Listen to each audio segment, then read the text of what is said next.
ذرا مرزا صاحب کی بات سنیے۔ جو گالیاں پڑ رہی ہیں نا یزید کو یا اس کے خاندان کو، تو وہ ان کے اپنے کرتوت ہے۔ ہم قائل نہیں کہ گالی دی جائے، لیکن انہیں کنڈیم ضرور کریں۔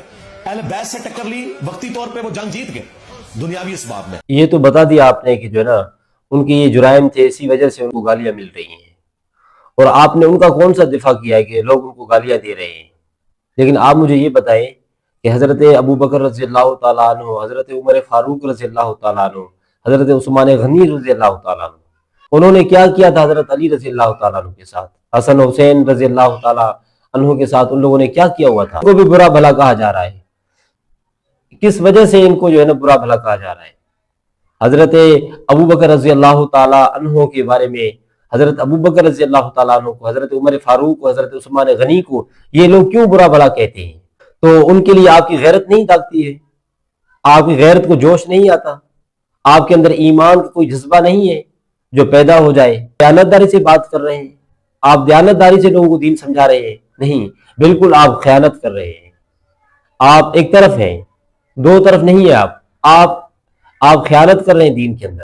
کرنا چاہتا لیکن مجبوراً کرتا ہوں۔ مثلا حضرت معاویہ کو رضی اللہ عنہ کہنا، میں آج تک کہہ رہا ہوں، آندہ بھی کہوں گا، دل نہیں مانتا، لیکن علم کی دلیل کی وجہ سے میں اس کے سامنے ڈھیر ہو جاتا ہوں کہ نہیں یار، اگر انہوں نے اپنے دور خلافت میں حضرت علی کی صحابیت کا احترام نہیں کیا، ہم کم از کم رسول اللہ کی نسبت کی وجہ سے ان کی صحابیت کا احترام کریں۔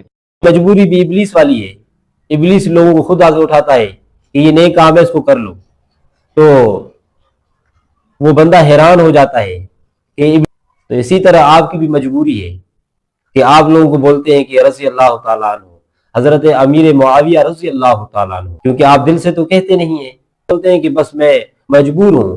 میں اس بات پر منافق ہو جاتا ہوں، میں اس بات پر منافق ہو جاتا ہوں کہ حضرت امیر معاویہ رضی اللہ تعالیٰ عنہ کو رضی اللہ عنہ کہتا ہوں، اسی بات پر میں منافق ہو جاتا ہوں۔ حضرت امیر معاویہ رضی اللہ تعالیٰ عنہ کو یا حضرت ابی سفیان رضی اللہ تعالیٰ عنہ کو گالی گلوچ دیتے ہیں، کوئی دوسرے لوگ نہیں ہیں، یہ وہی لوگ ہیں جو حضرت ابو بکر کو گالیاں دیتے ہیں، عمر فاروق کو گالیاں دیتے ہیں، عثمان غنی کو گالیاں دیتے ہیں۔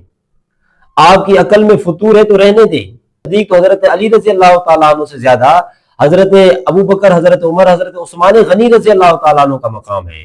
جب ایسی شخصیات کو لوگ برا بھلا کہتے ہیں تو امیر معاویہ رضی اللہ تعالیٰ عنہ تو بعد میں مسلمان ہوئے، اس کے بارے میں ہم کیا کہیں؟ جہاں پہ آپ بولتے ہیں کہ میں اہل بیت کا دفاع کرتا ہوں، اہل بیت کے دفاع کے لیے اٹھ کے کھڑا ہوا ہوں، اہل بیت کا دفاع کرتا ہوں، تو اہل بیت کا دفاع صرف اہل بیت کا دفاع کرنا ہے، صحابہ کا دفاع نہیں کرنا، ابو بکر کا دفاع نہیں کرنا، جس کو رسول اللہ نے مصلی پہ کھڑا کیا اور ساروں کو بولا پیچھے جا کے اس کی نماز